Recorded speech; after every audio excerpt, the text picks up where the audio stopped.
வணக்கம். மாலை முரசு செய்திகளை விரிவாக பார்ப்பதற்கு முன் தலைப்புச் செய்திகளை பார்க்கலாம். திருவள்ளூர் மாவட்டம் பட்டாபுராமில் 330 கோடி ரூபாய் செலவில் கட்டப்பட்டுள்ள புதிய டைட்டல் பூங்கா இன்று திறப்பு. 21 தளங்களுடன் 5,57,000 சதுர அடி பரப்பளவிலான பூங்காவை முதலமைச்சர் மு.க. ஸ்டாலின் திறந்து வைக்கிறார்.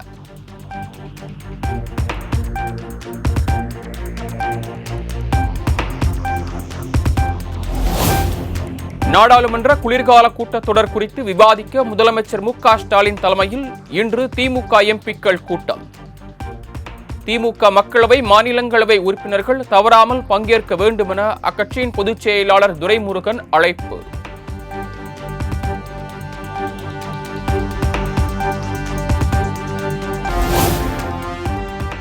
சென்னை அண்ணா சாலையில் செயல்படும் பிரபல தனியார் உணவகத்தில் பரிமாறப்பட்ட உணவில் பூரான் கிடந்ததால் வாடிக்கையாளர் அதிர்ச்சி. புகார் அளிக்க உணவு பாதுகாப்புத்துறை அதிகாரியை அழைத்த போது அலட்சியமாக பதில் அளித்ததாக குற்றச்சாட்டு.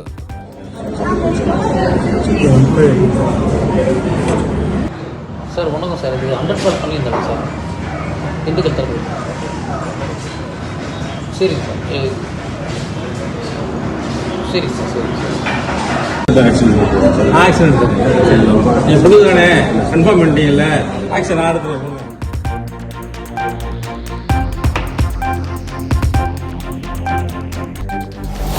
தெற்கு அந்தமான் கடல் பகுதியில் வளிமண்டல மேலடுக்கு சுழற்சி உருவானதாக வானிலை ஆய்வு மையம் அறிவிப்பு. நாளை தென்கிழக்கு வங்கக்கடல் பகுதியில் காற்றழுத்த தாழ்வு பகுதியாக உருவாகக்கூடும் என கணிப்பு.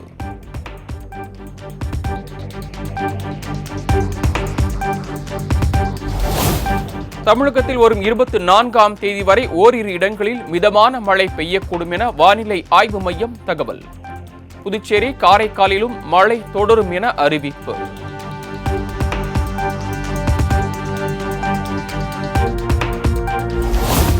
தஞ்சாவூர், திருவாரூர், நாகை, மயிலாடுதுறை, புதுக்கோட்டை மாவட்டங்களில் வரும் 25ஆம் தேதி கனமழை பெய்யக்கூடும். காரைக்காலிலும் கனமழை பெய்ய வாய்ப்புள்ளதாக வானிலை ஆய்வு மையம் எச்சரிக்கை.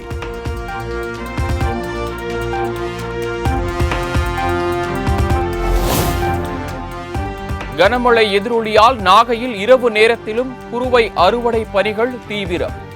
ஏக்கருக்கு 30 மூட்டை விளைச்சல் எதிர்பார்த்திருந்த நிலையில் மழையால் 10 மூட்டை மட்டுமே கிடைக்கும் என விவசாயிகள் வேதனை.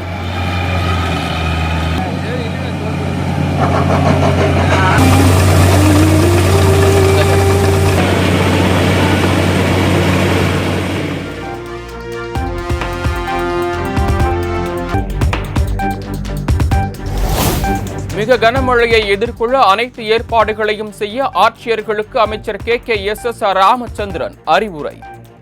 தேசிய பேரிடர் மீட்புப் படையின் 15 குழு, தமிழ்நாடு பேரிடர் மீட்புப் படையின் 15 குழுக்களும் தயார் என அறிக்கை.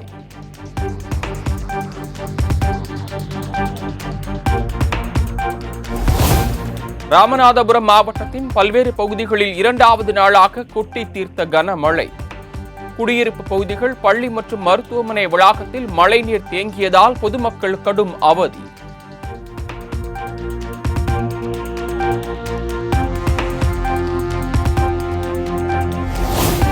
ராமேஸ்வரத்தில் 2வது நாளாக வரலாறு காணாத கனமழை. பாம்பன் பாலத்தில் இருள் சூழ்ந்து மழை கொட்டியதால் வாகன ஓட்டிகள் சிரமம்.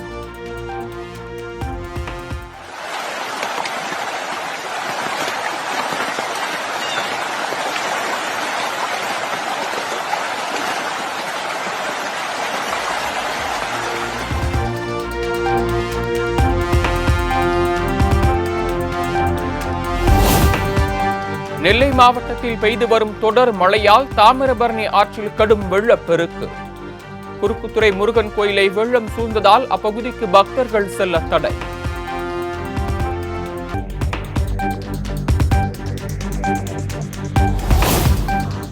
கூட்டணி பேரம் குறித்து பேசிய பேச்சுக்கு முன்னாள் அமைச்சர் திண்டுக்கல் சீனிவாசன் மறுப்பு. கம்யூனிஸ்ட் கட்சிகள், கொங்கு ஈஸ்வரன் உள்ளிட்டோர் திமுகவுடன் கூட்டணிக்கு 40 கோடி வரை பணம் பெற்றதாக பரபரப்பு பேட்டி.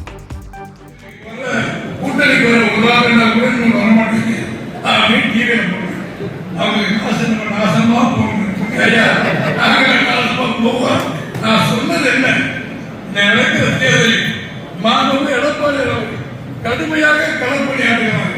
ஐயா நிருபர்களுக்கு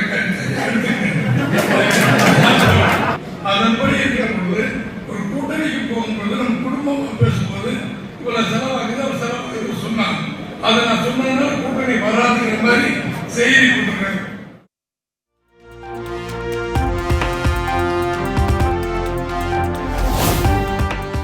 அதிமுகவை பின்னுக்கு தள்ளி இரண்டாவது இடத்தை பிடிக்க பாஜக முனைப்பு காட்டுகிறது. வரும் சட்டமன்ற தேர்தலில் அதிமுகவுடன் தான் பாஜக பயணிக்க விரும்பும் எனவும் விசிக தலைவர் திருமாவளவன் பேட்டி.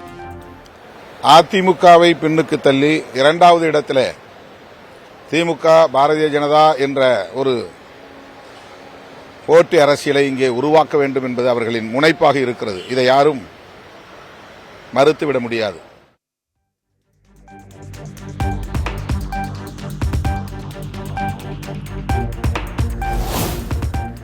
மீனவர்கள் மீது அக்கறை உள்ளவர்கள் என இந்தியாவில் வேண்டுமானால் காங்கிரஸ் கூறலாம். தமிழ்நாட்டில் திமுக தான் என்பதை உணர வேண்டும். நாகர்கோவிலில் நடைபெற்ற உலக மீனவர் தின பொதுக்கூட்டத்தில் அமைச்சர் ராஜகண்ணப்பன் பேச்சு.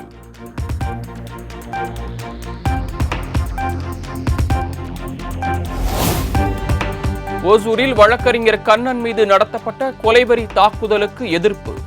தமிழகம் முழுவதும் நீதிமன்றங்களை புறக்கணித்து வழக்கறிஞர்கள் ஆர்ப்பாட்டம்.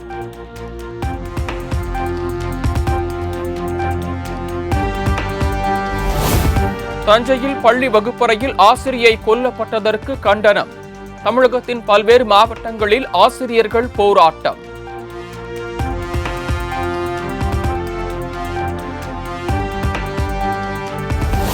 ஆசிரியர்களுக்கான பணி பாதுகாப்பு சட்டத்தை தமிழக அரசு உடனடியாக அமல்படுத்தாவிட்டால் மாநிலம் தழுவிய போராட்டம் நடைபெறும். திருவள்ளூரில் ஆர்ப்பாட்டத்தில் ஈடுபட்ட ஜாக்டோஜிய மாநில ஒருங்கிணைப்பாளர் தாஸ் எச்சரிக்கை. வேண்டும் என்ற வேண்டுகோளை வைக்கின்றோம். இன்று லட்சக்கணக்கான ஆசிரியர்கள் மாவட்ட தலைநகரிலே இந்த ஆர்ப்பாட்டத்தை நடத்தி கொண்டிருக்கிறோம்.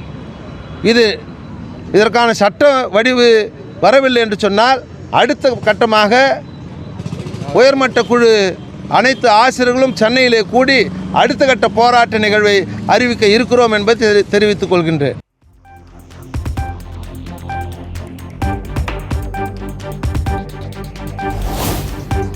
தென்காசி மாவட்டம் புளியங்குடியில் பேருந்தில் பயணம் செய்யும் முதியவர்களை குறிவைத்து குடும்பமாக பணம் நகை திருடிய கும்பல் கைது. 2 மனைவிகள் மாமியாருடன் பலே திருடனையும் சிறையில் அடைத்தது காவல்துறை.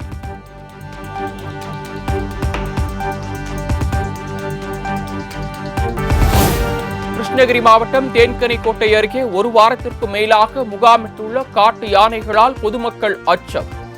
பல்வேறு பிரிவுகளாக பிரிந்து சுற்றித் திரிவதால் காட்டு யானைகளை விரட்ட முடியாமல் வனத்துறையினர் திணறல்.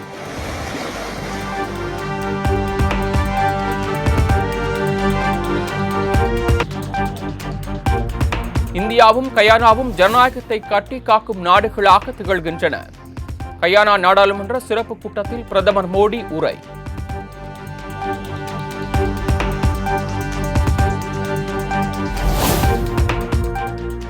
அமெரிக்காவில் சூரிய சக்தி மின்சார ஒப்பந்தம் பெற இந்திய அரசு அதிகாரிகளுக்கு 2100 கோடி லஞ்சம் கொடுத்ததாக குற்றச்சாட்டு. கௌதம் அதானி உள்ளிட்ட 8 பேருக்கு பிடிவாரண்ட் பிறப்பித்து அமெரிக்காவின் புரூக்ளின் நீதிமன்றம் உத்தரவு.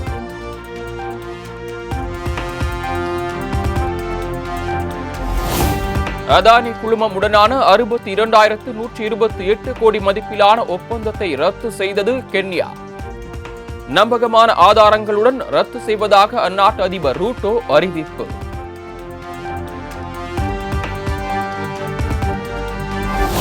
அதானி குழும நிறுவனங்களின் பங்குகள் 20 விழுக்காடு சரிந்ததால் அதிர்ச்சி. முதலீட்டாளர்களுக்கு ஒரே நாளில் 2,25,000 கோடி ரூபாய் இழப்பு.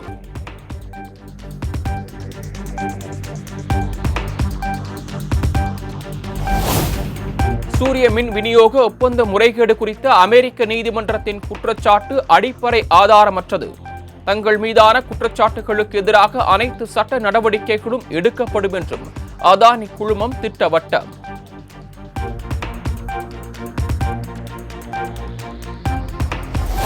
அதானியை பாதுகாக்கும் முயற்சியில் பிரதமர் மோடி ஈடுபடுவதாக மக்களவை எதிர்க்கட்சித் தலைவர் ராகுல் விளாசல். ஊழலில் சிக்கியுள்ள அதானி இந்தியாவில் இருப்பதற்கு மோடியே காரணம் எனவும் சாடல்.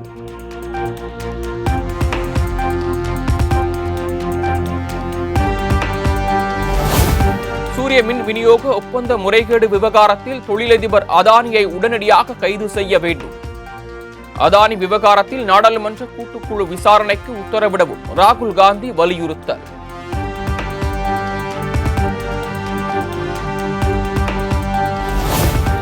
இந்தியாவையும் நாட்டின் கட்டமைப்புகள் மீதும் தாக்குதல் நடத்துவதுதான் ராகுல் காந்தியின் வழக்கமான அணுகுமுறை.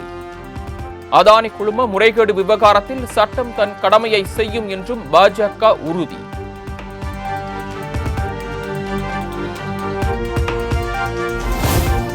இஸ்ரேல் பிரதமர் நெதன்யாவுக்கு எதிராக பிடிவாரண்ட்.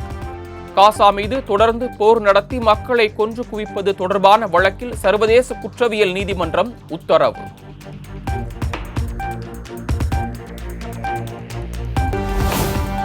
குரோம் பிரவுசர் விற்பனை, ஆண்ட்ராய்டுக்கு கட்டுப்பாடு, ஆப்பிள் உள்ளிட்ட நிறுவனங்கள் உடனான தேடுதல் பொறி ஒப்பந்தங்கள் ரத்து. கூகுளின் சட்டவிரோத ஏகபோகத்திற்கு கடிவாளம் போட அமெரிக்க நீதித்துறை பரிந்துரை.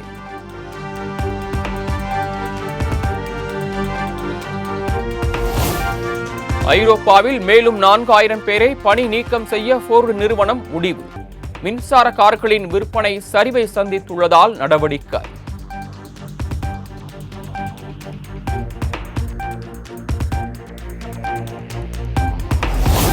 இந்தியா ஆஸ்திரேலியா இடையேயான பார்டர் கவாஸ்கர் டெஸ்ட் தொடரின் முதல் போட்டி இன்று தொடக்கம். இந்திய நேரப்படி காலை 7:50 மணிக்கு பெர்த் மைதானத்தில் இரு அணிகளும் களம் காண்கின்றன.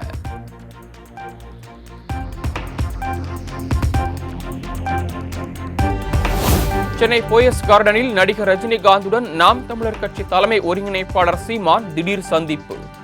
தற்போதைய அரசியல் நிலவரம் குறித்து விவாதித்ததாக தகவல்.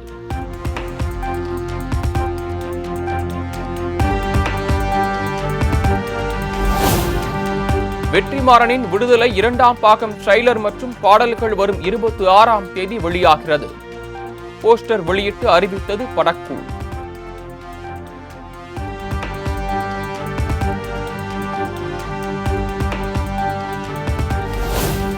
இட்லி கடை திரைப்படத்தின் தயாரிப்பாளர் இல்ல திருமண விழாவில் பங்கேற்ற தனுஷ், நயன்தாரா. சர்ச்சைகளுக்கு மத்தியில் இருவரும் ஒரே வரிசையில் அமர்ந்திருந்த வீடியோ வைரல்.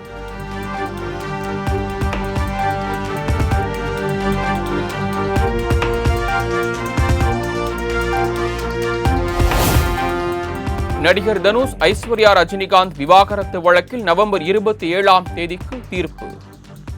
பிரிந்து வாழ்வதில் உறுதியுடன் இருப்பதாக சென்னை குடும்ப நல நீதிமன்றத்தில் இருவரும் திட்டவட்டம்.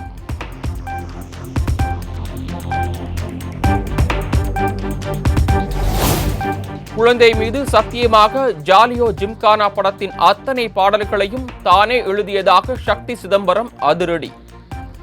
ஒரு வரி மட்டுமே எழுதிய ஜெகனின் பெயரை பாடலாசிரியராக போட வேண்டுமென்பது எந்த விதத்தில் நியாயம் எனவும் கேள்வி.